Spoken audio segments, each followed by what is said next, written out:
Harusnya Pak Prabowo tegas, tangkap sumber kerusakan negara ini, tangkap otak penghancurnya, tangkap Mulyono, siapapun Anda, siapapun di belakang Mulyono, siapapun yang hebat, tangkap.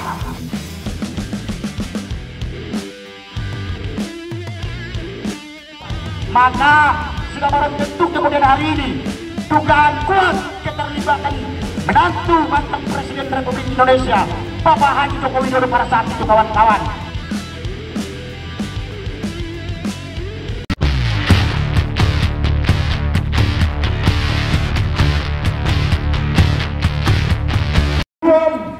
Membusuh terkait dengan penyampaian orasi atau penyampaian sikap yang sudah kita lakukan selama 5 kali di depan gedung Komisi Pemberantasan Korupsi hari ini, teman-teman. Teman-teman, ini pagar adalah bagian daripada hak seluruh rakyat Indonesia. Jadi berhak kita rubuhkan, teman-teman, hari ini, teman-teman. Ayo, teman-teman, yang di belakang, jangan diam dan jangan takut. Ini adalah bagian daripada aspirasi dari persoalan yang terjadi di Maluku Utara, teman-teman. Ini adalah hak kita bersama bahwa persoalan Blok Medan adalah bagian daripada konsensus kita semua, teman-teman. Betul tidak, teman-teman? Kami menilai Komisi Pemberantasan Korupsi hari ini diam. Jangan membiarkan kediaman itu lalu kemudian kita tidak. Begitu saja, teman-teman. Masuk. Saya minta teman-teman, ayo. Yang di belakang maju. Yang di belakang maju. Bro, jangan di belakang. Yang di belakang maju. Maju. Ayo. Saya minta pagarnya digeser, teman-teman. Saya hitung pagarnya harus digeser. Saya hitung sampai 3. Pagarnya harus digeser. Betul tidak, teman-teman? 1. Semuanya tahan dulu, teman-teman. Tahan pagarnya, teman-teman. Pagarnya ditahan. Teman-teman. Kita pastikan hari ini kita masuk. Jangan biarkan itu, teman-teman. 1, 2, 3, jalan. Revolusi. Maju, bro. Maju. Tambah, gak apa-apa. Maju. Maju. Goyang. Maju. Terus, Bapak Ibu sekalian, bahwasannya sudah yang kelima kalinya kita bangun gerakan di Komisi Pemberantasan Korupsi. Ini tentu menjadi sebuah keresahan kita secara bersama. Bagaimana kita melihat persoalan yang kemudian sudah disampaikan berulang kali, namun seakan-akan KPK tidak mampu menindaklanjuti daripada persoalan yang kemudian menjadi substansi daripada gerakan yang kemudian kita bangun hari ini, kawan-kawan. Artinya begini, kawan-kawan, kalau kita bisa melihat persoalan ini sangat jelas ada suatu benturan kepentingan yang memang sengaja dimainkan, kawan-kawan. Artinya kalau KPK tidak bisa berani untuk membongkar daripada kasus yang kemudian hari kita sampaikan, maka sudah barang tentu, kawan-kawan, ada sebuah konspirasi yang kemudian sengaja dibangun oleh KPK dengan pihak terkait dalam hal ini yang punya Blok Medan itu, kawan-kawan, yang ada di Maluku Utara, kawan-kawan. Maka dari sini tentunya ingin kemudian kami tegaskan sekali lagi bahwasannya sudah banyak apa yang kemudian disampaikan oleh orator sebelumnya soal duduk daripada persoalan ini, kawan-kawan. Di mana kalau kita bicara soal izin usaha pertambangan yang ada di Maluku Utara, itu tidak lepas daripada sebuah isu yang kemarin sempat dibincangkan oleh publik soal Blok Medan itu, kawan-kawan. Ini sangat jelas. Maka penyidik KPK sendiri kemudian menyampaikan soal Blok Medan itu orang Medan yang punya. Kenapa? Kemudian hari kita sampaikan untuk bagaimana kita bisa menggerakkan, bagaimana KPK punya peran ini lebih aktif lagi, kawan-kawan, dalam merespon persoalan ini. Seperti tadi orator sebelumnya menyampaikan soal kronologis daripada perjalanan kasus ini, yang dimana KPK punya peran dalam melakukan operasi tangkap tangan di Maluku Utara pada saat itu. hampir 20 orang yang kemudian itu ditangkap oleh KPK kawan-kawan. Di mana namun tidak lain dengan 3 nama yang kemudian itu kita sampaikan di depan KPK saat ini kawan-kawan, yaitu Bobi Nasution dan kemudian Kahiyang Ayu dan Samuel Nababan kawan-kawan. Dari sini juga KPK jangan hanya diam soal bagaimana praktek KKN yang kemudian semakin merajalela, soal PJ Gubernur Maluku, PJ Gubernur Sumatera Utara kawan-kawan, di mana yang diduga kuat telah melakukan dugaan jual beli jabatan yang ada di sistem pemerintahan daerah provinsi Sumatera Utara itu kawan-kawan, di mana PJ Gubernur Sumatera Utara telah melakukan tindakan yang kemudian melanggar aturan untuk bagaimana memenangkan satu kandidat gubernur pada saat kemarin kontestasi pemilu kemarin, yaitu Bobi Nasution itu kawan-kawan. Ini yang kemudian merupakan sebuah kejahatan yang memang punya kaitan dengan sebuah nepotisme itu kawan-kawan. Makanya kalau kita bicara soal ini kawan-kawan, tidak asing lagi soal bagaimana hukum sangat lemah dalam menangkap orang-orang yang kemudian punya duit kawan-kawan. Artinya begini, kalau kita kembali lagi soal prinsip dasarnya bicara soal Indonesia adalah negara hukum, kita semua punya hak yang sama di mata hukum. Tidak ada satu orang pun, mau presiden, raja, sultan, tidak ada yang kemudian akan kepala hukum di negara Kesatuan Republik Indonesia ini kawan-kawan. Karena negara Indonesia adalah negara hukum yang sudah jelas mengatur soal tentang tindakan maupun ketentuan bagi seluruh masyarakat Indonesia dari Sabang sampai Merauke. Semua tindakan yang kemudian kita lakukan, kita jalankan aktivitas sehari-hari mencerminkan bagaimana perintah undang-undang itu kawan-kawan. Maka hari ini kemudian ingin kami sampaikan dengan jelas di depan Komisi Pemberantasan Korupsi bahwasannya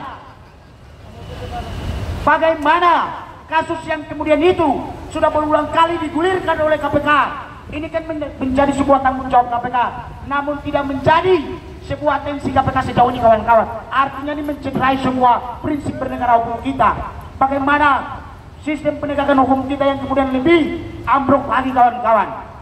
Makanya kalau kita bicara soal prinsip KPK yang sebenarnya kawan-kawan, bahwasannya KPK ya kalau tidak bisa menyelesaikan persoalan korupsi, tidak bisa menangani persoalan KKN di bangsa ini, maka begini, kalau kita bicara dalam kasus tindak pidana korupsi yang dilihat bukan saja bicara soal tentang kerugian negaranya kawan-kawan, tetapi kita bicara soal tentang pelanggaran yang secara jelas ini bisa mematikan ribuan orang yang ada di Indonesia kawan-kawan.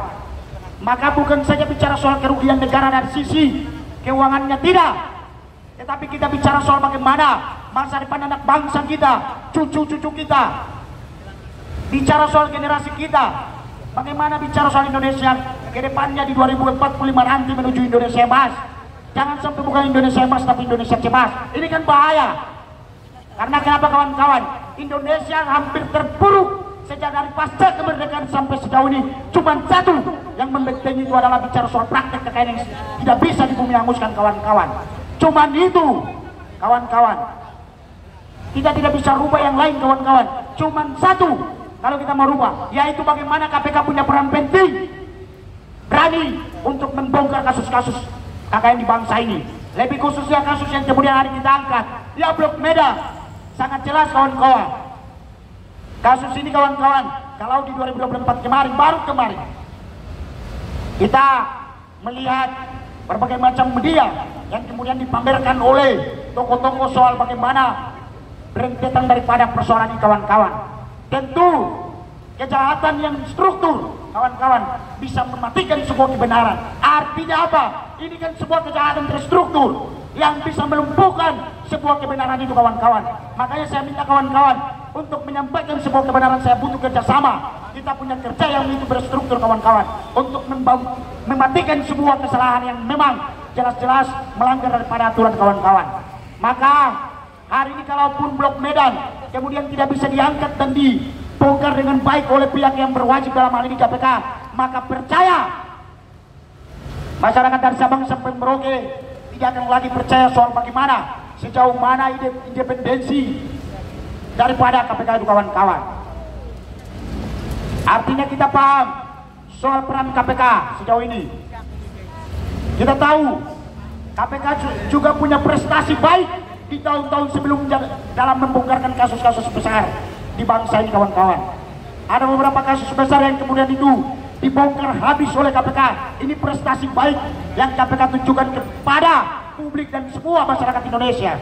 Tapi kawan-kawan perlu tahu, ada juga sisi lemahnya Komisi Pemberantasan Korupsi dalam menegakkan supremasi hukum, yaitu ya sudah, artinya KPK saat ini berada di wilayah sentral ibu kota Indonesia, kawan-kawan, yaitu Jakarta. Namun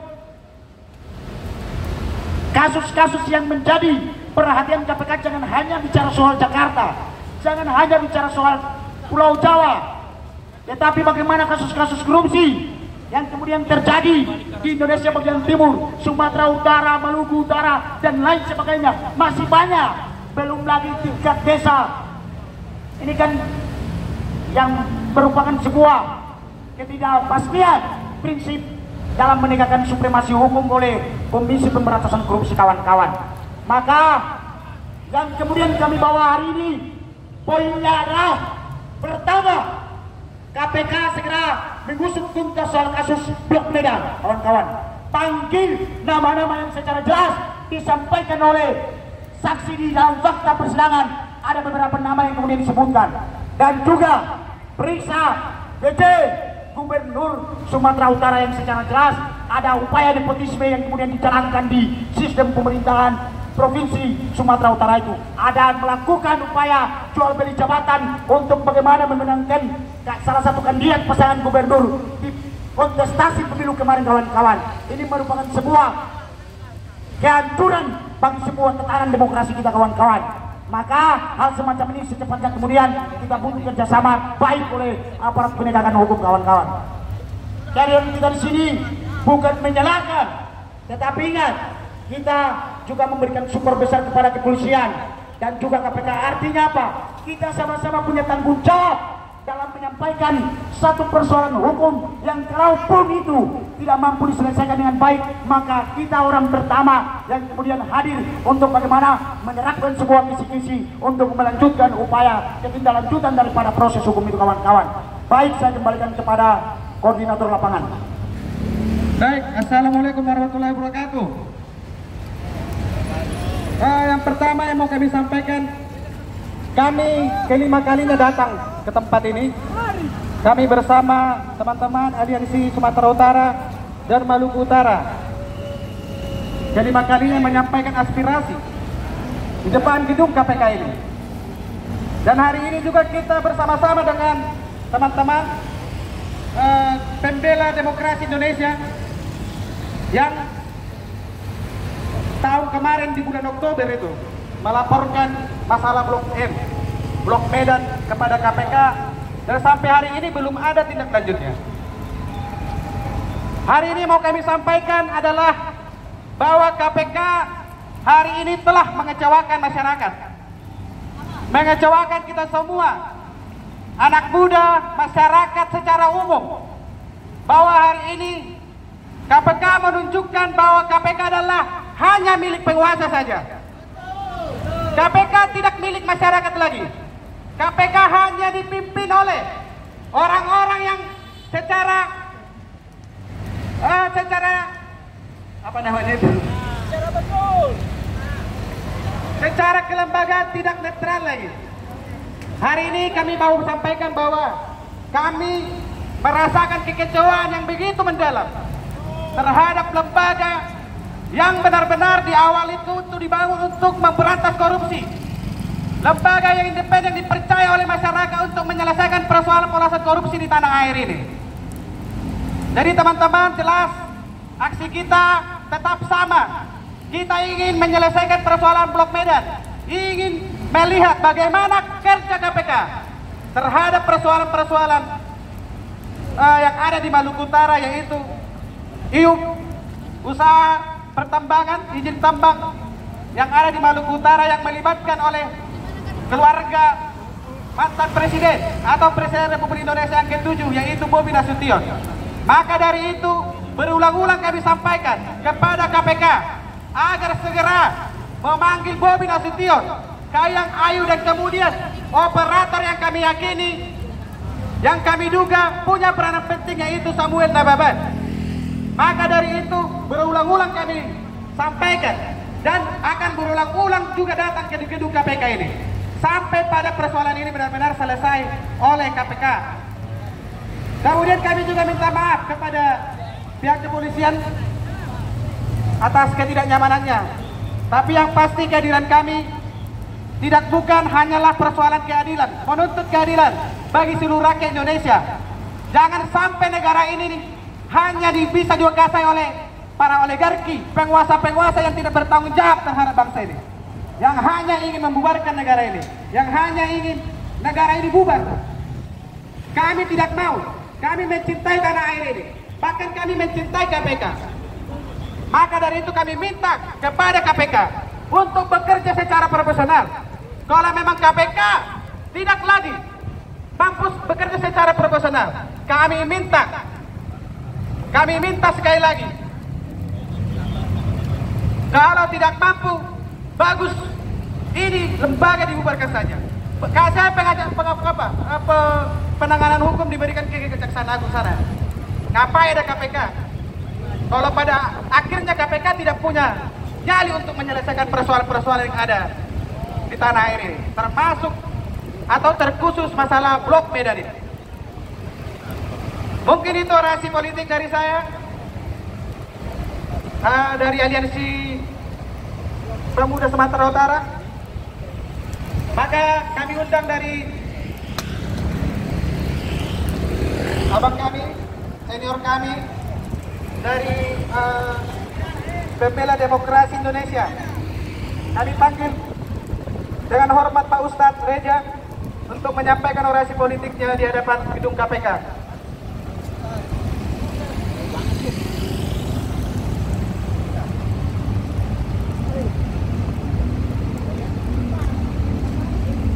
Hormati pimpinan komisioner KPK di dalam, tolong dengarkan baik-baik.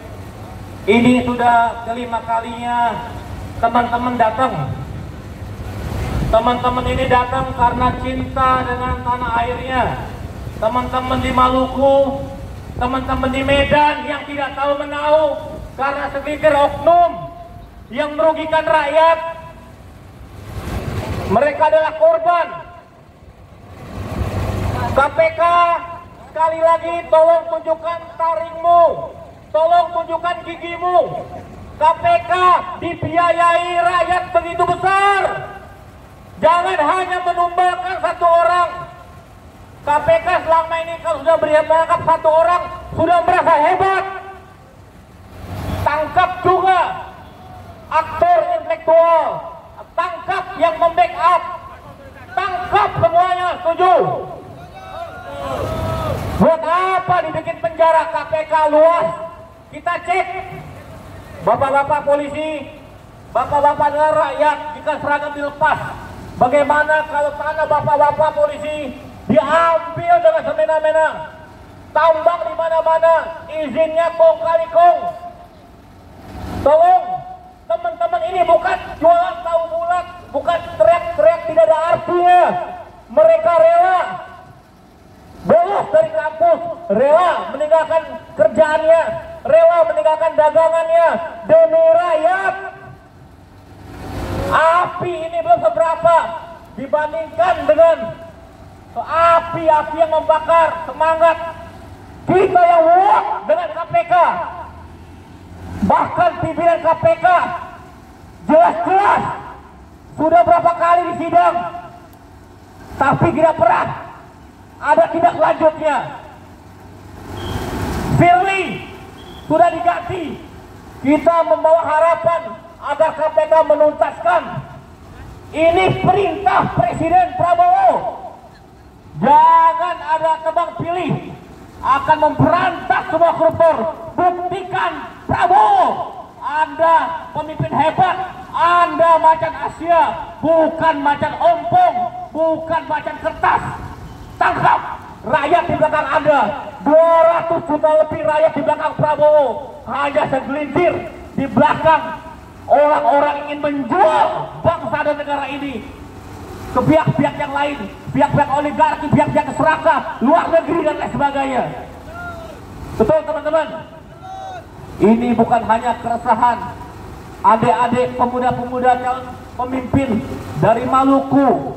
Ini murni aspirasi mereka. Medan nggak tahu apa-apa, cuman gara-gara berkuasa aja di Medan. Bobi, mertuanya bukan siapa-siapa lagi. Kita 5 kali tidak pernah diterima oleh KPK. Kita harus bawa siapa lagi? Kita harus bawa pulang ke Medan. Medan sudah dijelek-jelekan dalam fakta persidangan. Blok Medan. Apa salahnya warga Medan? Hanya selintir manusia bisa menjual negara ini, memperkaya keluarga. Medan di bawah-bawah. Anak Medan hebat-hebat, anak Medan berkontribusi besar untuk negara ini. Hanya karena 2 orang tangkap. Setuju teman-teman? Tangkap juga siapapun yang membackinginya, tangkap di belakangnya semua. Baru benar-benar Prabowo dicintai rakyat. KPK punya gigi. Ini KPK baru dites saja, fit and proper test, sudah teriak-teriak tidak ada lagi OTT, padahal yang dibutuhkan rakyat OTT. KPK, Anda dibayar besar, penjara masih penuh, tangkap semua. Bukan hanya pendidikan yang kurang layak, bukan karena kemiskinan, bukan karena pengangguran, tapi rasa keadilan yang tidak disesuaikan dengan rakyat. Tenang, nanti juga habis sendiri. Ini adalah menyakiti hati rakyat, menyakiti kita semua. Mumpung sudah tidak punya taring lagi siapapun di belakang itu, jelas-jelas fakta persidangan. Untuk apa disebut nama-nama fakta persidangan jika KPK yang memiliki super power bisa tangkap tangan, bisa menjadak, bisa menangkap siapapun? Ini yang dibangga-banggakan rakyat. Mana KPK? Kami 5 kali teriak-teriak, kami bukan lagi jual penggorengan, kami bukan tukang jualan nasi kotak, kami bukan jual tahu bulat, bukan teriak-teriak tanpa makna. Ini adalah masa depan negara kita. Negara kita sedang bangkrut. Efisiensi negara kita bangkrut. Siapa otak bangkrutnya? Pemimpin terdahulu tidak menyisakan uang sama sekali. Harusnya Pak Prabowo tegas, tangkap sumber kerusakan negara ini, tangkap otak penghancurnya, tangkap Mulyono. Siapapun Anda, siapapun di belakang Mulyono, siapapun yang hebat, tangkap. Tolong kelima kalinya perwakilan kami bisa berdiskusi, bisa berdialog agar teman-teman ini agak sedikit tenang. Adik-adik ini tidak takut siapapun. Mereka menyuarakan hati kecil, mereka menyuarakan aspirasi orang tua mereka yang dizalimi di Maluku, di Medan, dan di belahan manapun. Ini akan merembet kemana-mana. Mudah-mudahan KPK bisa menerima kami. Wallahu muwaffiq. Jangan lelah untuk berjuang.